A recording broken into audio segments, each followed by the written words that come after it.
श्री शत्रुघ्न सिंह जी, जिन्होंने बहुत विस्तार से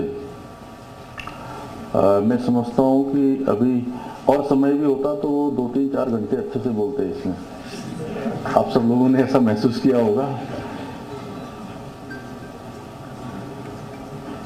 हमारे सभी आदरणीय विधायकगण, राज्य सरकार में हमारे सभी दायित्ववान सभी वरिष्ठ महानुभाव और ड्राफ्ट कमेटी और नियमावली कमेटी दोनों में ही जिन्होंने बहुत परिश्रम किया। अभी शत्रुघ्न सिंह जी ने बताया, प्रोफेसर सुरेखा डंगवाल जी और मनु गौड़ जी, सच में एक बार मैंने इनसे नहीं, इनकी श्रीमती जी से, बहन जी से पूछा एक दिन कि इनका वजन इतना बढ़ गया है। मुझे चिंता हुई इनकी, मेरे मित्र भी हैं, तो उन्होंने मुझे बताया कि रात में 1-1:30-2 बजे खाना खाते हैं। तो मैंने कहा क्यों? बोले वो रात तक जो है ऑफिस में बैठे रहते हैं, बाहर कुछ खाते नहीं हैं। तो आप अंदाजा लगा सकते होंगे कि कितना इन्होंने परिश्रम किया होगा। और अजय मिश्रा जी हमारे वहाँ दिल्ली में रेजिडेंट कमिश्नर का भी काम देखते हैं, उसके अलावा अनेक अन्य विभागों में भी देखते हैं। लेकिन उसके बाद भी मैं थोड़ा आज इन सब लोगों के बारे में थोड़ा बता दूं, क्योंकि आज ये हमारा ऐसा कार्यक्रम है कि सभी को जानकारी जरूर होनी चाहिए। वैसे तो आपने गागर में सागर भर दिया, लेकिन फिर भी मुझे लगता है कि मुझे भी बोलना चाहिए। तो इन्होंने भी जो है, चाहे हमारी इस कमेटी से संबंधित अनेक मीटिंगें दिल्ली में हों, पूरी कमेटी को उसका संयोजन करके सबको एक स्थान पर लाना हो, अनेक काम इन्होंने किए। और सच में आपने कम बोला, इससे भी ज़्यादा इन सब लोगों ने काम किया। अमित सिन्हा जी ने भी इसमें जो है बहुत योगदान दिया, और जैसा आपने बताया आईटी से लेकर नियम बनाने में, नियमावली बनाने में अपना बड़ा योगदान सबने किया।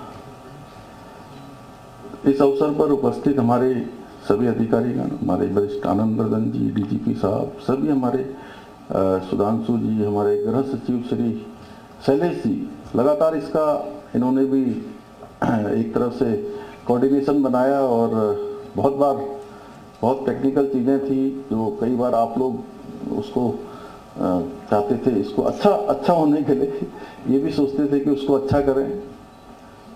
धक्का मुक्की भी होती थी छोटी मोटी वो मैंने अब उसको दूसरे तरीके से कहा है। तो अनेक कोऑर्डिनेशन बनाने का काम किया सभी हमारे अधिकारीगण, सभी हमारे आए हुए अतिथिगण, और हमारे सभी मीडिया के सभी मित्र, राज्य के भी और राज्य से बाहर से भी जो हमारे नेशनल मीडिया के लोग भी आए हैं, उन सभी का, पत्रकार मित्र, छायाकार बंधु, electronic media, print media, digital media, social media, मैं सभी का आज इस ऐतिहासिक अवसर पर देवभूमि उत्तराखंड में और इसके मुख्य सेवक सदन में जो पहले आए होंगे उनका स्वागत है, और जो पहली बार यहाँ आए हैं उनका विशेष रूप से मैं स्वागत करता हूँ, सबका अभिनंदन करता हूँ। और आज का ये दिन, जैसा मेरे से पहले बोलने वाले वक्ताओं ने बताया कि आज का ये दिन ऐतिहासिक दिन है, और ये केवल हमारे राज्य के लिए ही नहीं बल्कि पूरे भारतवर्ष के लिए आज ये बहुत ऐतिहासिक दिन है। क्योंकि आज हम समाज में समानता स्थापित करने से उद्देश्य से बनाई गई समान नागरिक संहिता को देवभूमि उत्तराखंड में लागू करने जा रहे हैं। और आपने मुझे कहा कि मैं निश्चित रूप से ये मेरा प्रयास है, मेरे साथ हमारे सभी साथियों का प्रयास है, हमारे सभी विधायकों का भी प्रयास है। उन्होंने भी इस विधेयक को बनाने में अपना योगदान दिया, और उससे बड़ी बात कि आप सब लोगों ने ड्राफ्ट बनाने में बड़ा काम किया। 2,35,000 से भी ज़्यादा लोगों को आप लोगों ने किसी न किसी माध्यम से इससे जोड़ा और सभी प्रकार के संगठनों से, राजनीतिक दलों के लोगों से, सबसे आपने सबके सुझाव लिए। लेकिन सही में इस गंगा को निकालने का श्रेय अगर किसी को जाता है तो देवभूमि उत्तराखंड की जनता को जाता है, जिन्होंने हमको जो है इसके लिए अपना आशीर्वाद दिया। आज उत्तराखंड में यूसीसी लागू करके हम संविधान निर्माता बाबा साहब भीमराव अंबेडकर जी सहित संविधान सभा के सभी सम्मानित सदस्यों को अपनी सच्ची भावांजलि अर्पित कर रहे हैं। आप सभी मीडिया के साथियों के माध्यम से मुझे अपने 1.25 करोड़ उत्तराखंड वासियों के समक्ष ये घोषणा करते हुए आज अत्यंत हर्ष और गर्व की अनुभूति हो रही है। और मैं सच में आज थोड़ी देर पहले तो मैं ऐसा नहीं सोच रहा था, लेकिन मैं शत्रुघ्न सिंह जी और राधा रतूड़ी जी जब बोल रही थी उसके बाद सच में मैं थोड़ा भावुक भी हो रहा हूँ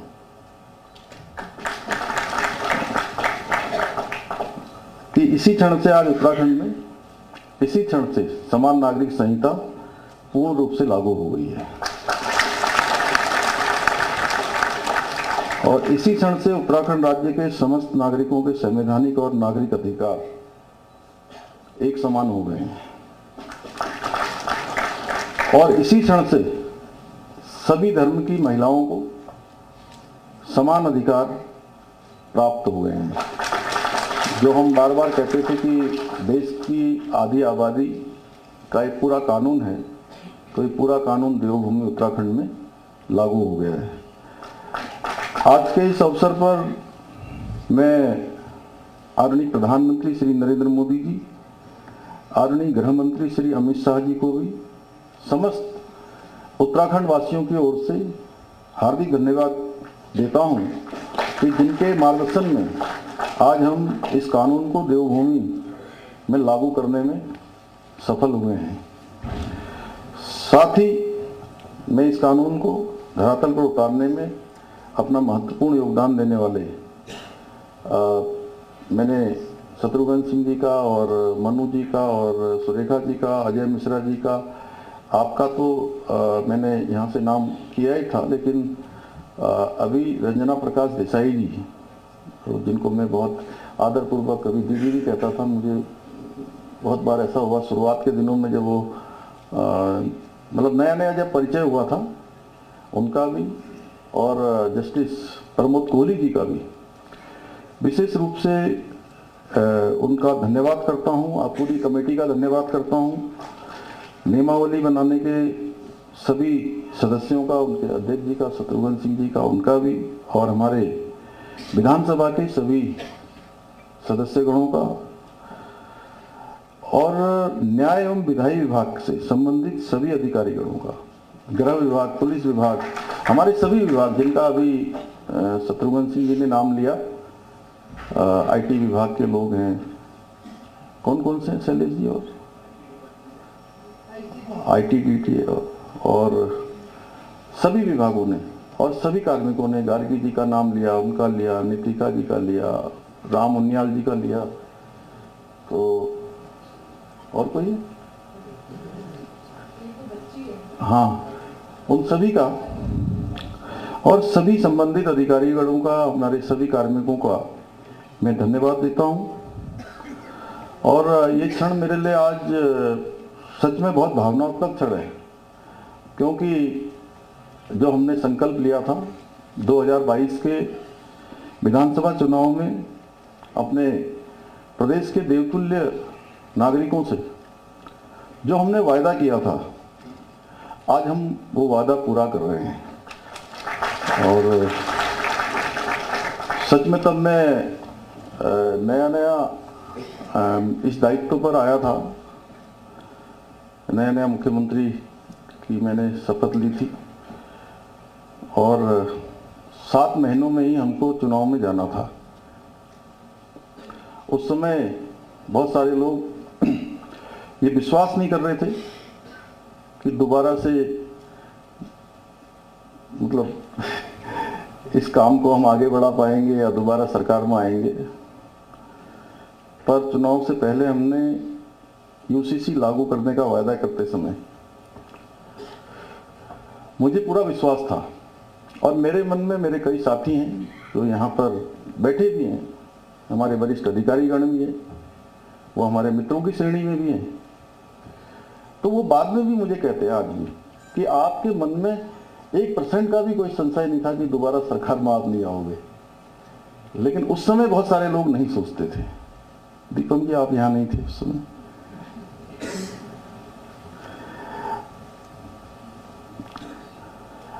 मुझे पूरा विश्वास था कि देवभूमि उत्तराखंड की जनता इस देवतुल्य कार्य में हमारा अवश्य साथ देगी, और हुआ भी यही।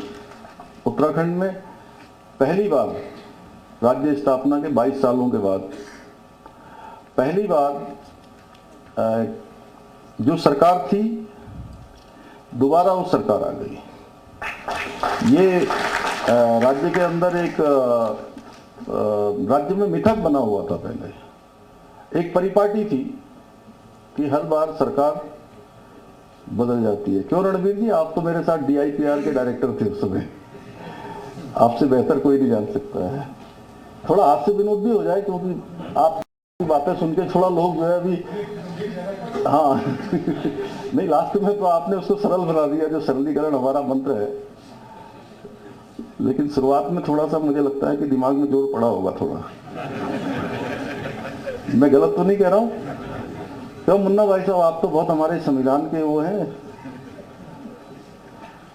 तो और हमने दोबारा जैसे ही हम सरकार में आए उसके पहले दिन से ही, क्योंकि हमने ये संकल्प लिया था हमारे प्रधानमंत्री आदरणीय मोदी जी के नेतृत्व में, जब हम उस चुनाव में गए थे तो हमने कहा था कि नई सरकार के गठन होते ही हम सबसे पहला एक काम करेंगे, हम देवभूमि उत्तराखंड में समान नागरिक संहिता लागू करने के लिए पहले दिन से काम करेंगे और पहला निर्णय हम वही लेंगे।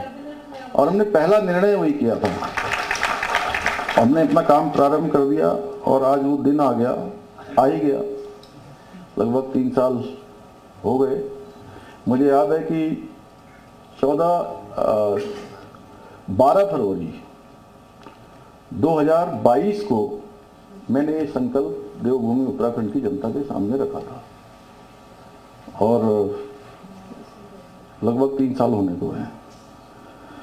और वो दिन, आज उस दिन की जो प्रतीक्षा थी वो प्रतीक्षा हमारी पूरी हुई, जिसका हमें बेसब्री से इंतजार था।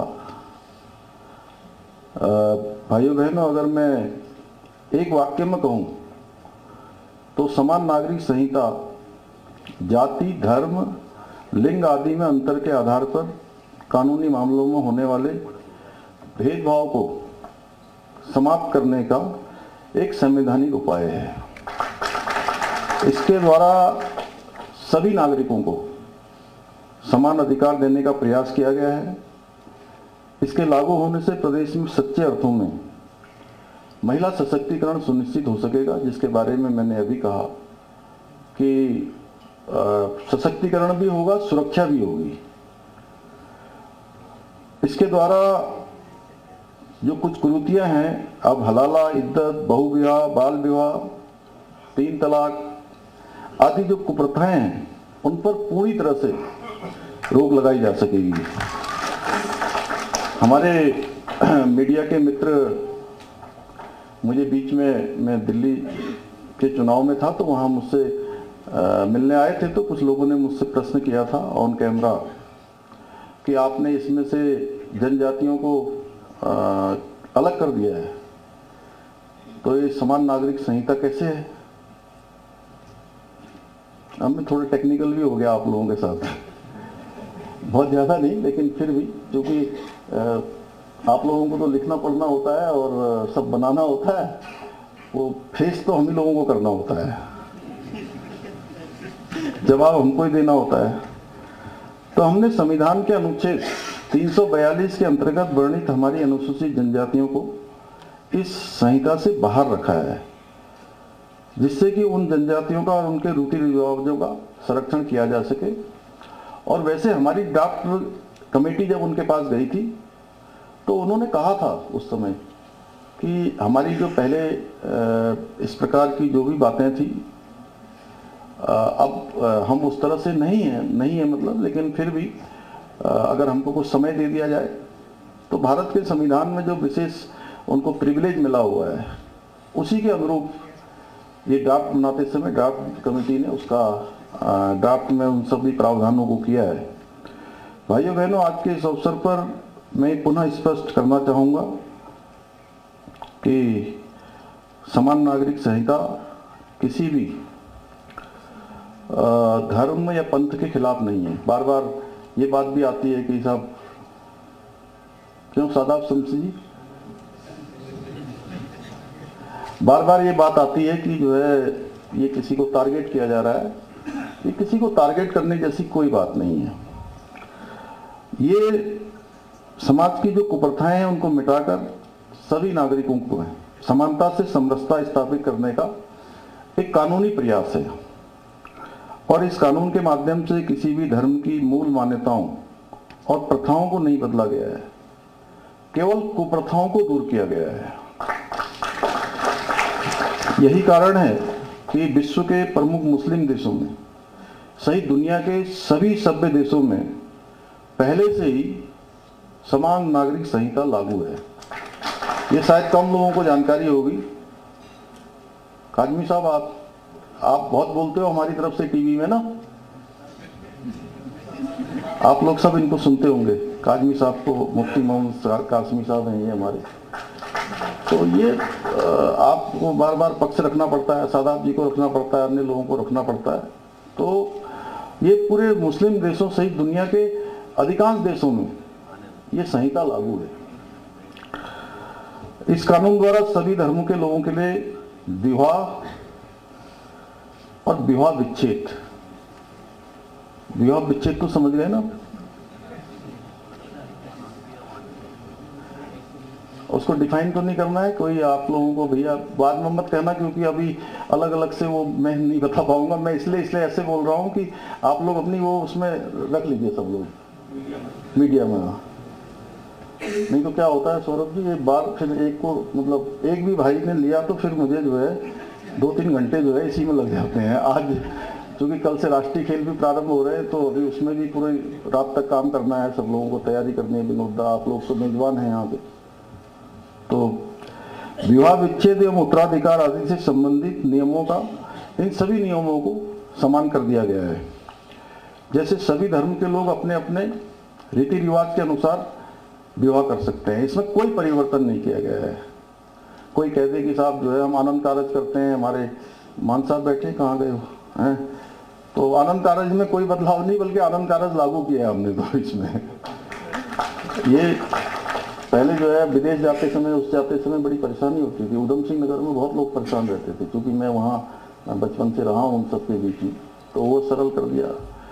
कोई अगर निकाह करता है तो निकाह किसी का रोका नहीं गया जी, जैसे पहले करते थे वैसे ही अब भी करेंगे। क्यों मनु जी, यही है ना, जैसे पहले था वैसे ही रहेगा। और जो 7 फेरे लेते हैं, जो पवित्र बंधन, वो भी चलता रहेगा, उसमें कहीं कोई वो नहीं है। और जो मैरिज होती है कहाँ पर, वो चर्च में होती है, वो भी वैसे ही है, उसमें कोई लेकिन सभी धर्मों में एक चीज ये जरूर की गई है कि सभी धर्मों में विवाह की जो न्यूनतम आयु है, लड़कों के लिए 21 वर्ष और लड़कियों के लिए 18 वर्ष अनिवार्य कर दी गई है। मतलब 18 वर्ष से पहले नहीं कर सकते। वहीं दूसरी ओर सभी धर्मों में पति पत्नी को विवाह विच्छेद के पश्चात समान अधिकार देने के साथ ही पति या पत्नी के जीवित रहते हुए दूसरे विवाह को पूर्णतः प्रतिबंधित कर दिया गया है। भाइयों बहनों, समान नागरिक संहिता में संपत्ति के बंटवारे और बाल अधिकारों के विषय में भी स्पष्ट कानून बनाए गए हैं। इन कानूनों के अंतर्गत सभी धर्म और समुदाय में बेटी को भी संपत्ति में समान अधिकार प्रदान कर दिए गए हैं। इसके साथ ही संपत्ति के अधिकार में बच्चों में क्या कोई दिक्कत है? इसके साथ ही संपत्ति के अधिकार में बच्चों में भी किसी प्रकार का भेद नहीं किया गया है, अर्थात प्राकृतिक संबंधों के आधार पर जन्मे, सहायक विधियों द्वारा जन्मे या लिव इन रिलेशनशिप आदि संबंधों द्वारा जन्मे बच्चों को भी संपत्ति में बराबर अधिकार माना जाएगा। वहीं दूसरी ओर किसी भी व्यक्ति की मृत्यु होने के पश्चात उसकी संपत्ति को लेकर परिवार के सदस्यों के बीच किसी प्रकार के मतभेद की स्थिति उत्पन्न न हो, इसके लिए मृतक की संपत्ति पर उसकी पत्नी, बच्चों एवं माता पिता को भी समान अधिकार प्रदान किया गया है। भाइयों बहनों, वर्तमान समय को देखते हुए युवक और युवतियों की सुरक्षा सुनिश्चित करने एवं युवाओं को सामाजिक समस्याओं से बचाने के उद्देश्य से इस कानून में लिव इन रिलेशनशिप के लिए पंजीकरण अनिवार्य किया गया है। पंजीकरण कराने वाले युगल की सूचना रजिस्ट्रार उनके माता पिता या अभिभावक को देगा। ये जानकारी पूर्णतः गोपनीय रखी जाएगी। इसके साथ ही लिव इन के दौरान जन्मे बच्चों को भी उस युगल का बच्चा ही माना जाएगा और उस बच्चे को जैविक संतान के समान समस्त अधिकार प्राप्त होंगे। इसके साथ ही इस कानून के माध्यम से जन्म एवं मृत्यु के पंजीकरण की भांति विवाह और विवाह विच्छेद दोनों का पंजीकरण भी किया जा सकेगा। हाँ, एक बात हमारे में मीडिया के मित्र बार बार ये एक प्रश्न और करते हैं कि ये लिव इन रिलेशनशिप में आपने उनके बेडरूम तक चले गए हैं, आपने उनकी निजता को समाप्त किया है। मैं बताना चाहता हूं कि हमारा उद्देश्य बिल्कुल भी किसी की निजता को समाप्त करना नहीं है। हमारा उद्देश्य केवल और केवल उनके जीवन की सुरक्षा सबसे पहली प्राथमिकता है, क्योंकि जब लिव इन रिलेशनशिप में जब वो रहते हैं तो बहुत आपस में उनका अच्छा संबंध होता है, लेकिन साथ में रहते हुए कई बार संबंध खराब हो जाते हैं और संबंध खराब होने के बाद मारपीट होती है, हिंसक घटनाएं होती हैं और बहुत बार इसमें हत्याएं भी हुई हैं। आप सबको दिल्ली का एक 2022 का एक केस हुआ था, श्रद्धा वालकर और आफ्ताब, जिसमें 300 लीटर के फ्रिज में श्रद्धा वालकर को काट के उसको डाल दिया गया था। इसलिए हमारा यह भी उद्देश्य है कि अब कोई भी श्रद्धा वालकर जैसी किसी भी बेटी के साथ, किसी भी बहन के साथ कोई आफ्ताब इस प्रकार की हैवानियत न कर सके, इसलिए हमने ये सब प्रावधान किए हैं। और हमारी सरकार के सरलीकरण के मंत्र के अनुरूप ये पंजीकरण एक वेब पोर्टल के माध्यम से भी अब आगे किया जा सकेगा। हमने समान नागरिक संहिता लागू करने के साथ ही इसके क्रियान्वयन हेतु एक प्रभावी एवं स्पष्ट नियमावली को भी लागू किया है और इस नियमावली के माध्यम से ये सुनिश्चित करने का प्रयास किया गया है कि किसी भी नागरिक को अपना रजिस्ट्रेशन करवाने में कोई समस्या ना आए। भाइयों बहनों, मुझे इस बात का भी आज गर्व है कि जनसंघ के समय से, देश की आज़ादी के बाद से ही हमारी पार्टी ने जितने भी वैचारिक संकल्प रखे थे देश के समक्ष, वो चाहे कश्मीर से धारा 370 समाप्त करना हो, 3 तलाक समाप्त करना हो, सीएए का कानून लागू करना हो या भगवान राम की जन्मभूमि अयोध्या में भव्य और दिव्य मंदिर बनवाना हो, आदरणीय प्रधानमंत्री श्री नरेंद्र मोदी जी के नेतृत्व में हम उन सभी संकल्पों को पूर्ण करने में सफल हुए हैं और केवल एक समान नागरिक संहिता का संकल्प बचा था, जिसे आज हमने उत्तराखंड में लागू करके इस संकल्प को पूर्ण करने की दिशा में भी अपने कदम बढ़ा दिए हैं। मैं आज के इस अवसर पर यह भी घोषणा करना चाहता हूं कि उत्तराखंड में अब 27 जनवरी का दिन समान नागरिक संहिता दिवस के रूप में मनाया जाएगा।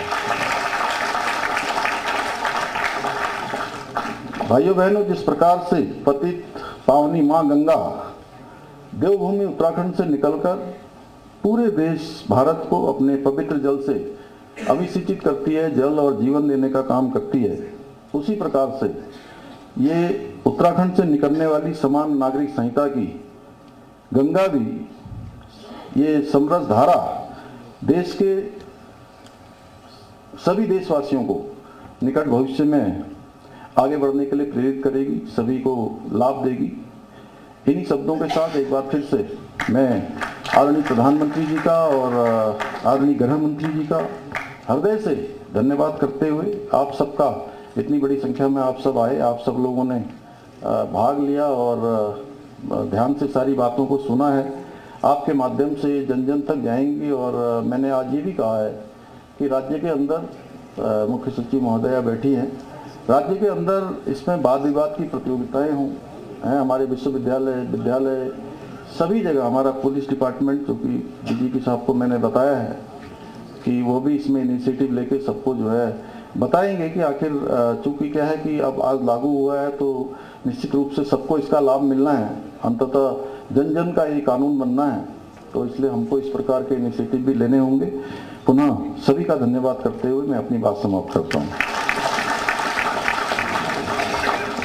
बहुत बहुत धन्यवाद माननीय मुख्यमंत्री महोदय। आपकी तो समान नागरिक संहिता यानी कि यूनिफॉर्म सिविल कोड, सभी धर्मों के लिए समान कानून, सभी पंथों के लिए समान कानून, सभी नागरिकों के लिए समान कानून, उत्तराधिकार और विरासत के लिए समान कानून, विवाह और तलाक के लिए समान कानून, जमीनी विवादों के लिए, संपत्ति विवादों के लिए समान कानून।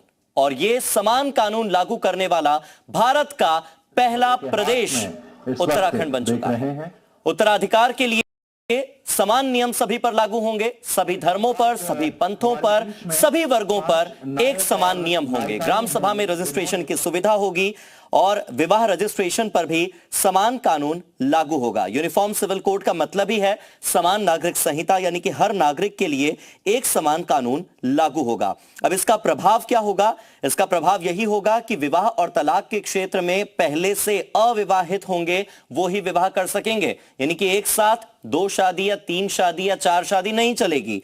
इसका असर यह होगा कि उत्तराधिकार और विरासत के क्षेत्र में सभी धर्मों के लिए समान नियम लागू होंगे, चाहे वो हिंदू हो, मुस्लिम हो, सिख हो, ईसाई हो, पारसी हो, जैन हो, चाहे किसी भी धर्म का हो। विवाह का रजिस्ट्रेशन शादी के 60 दिन के भीतर करना होगा।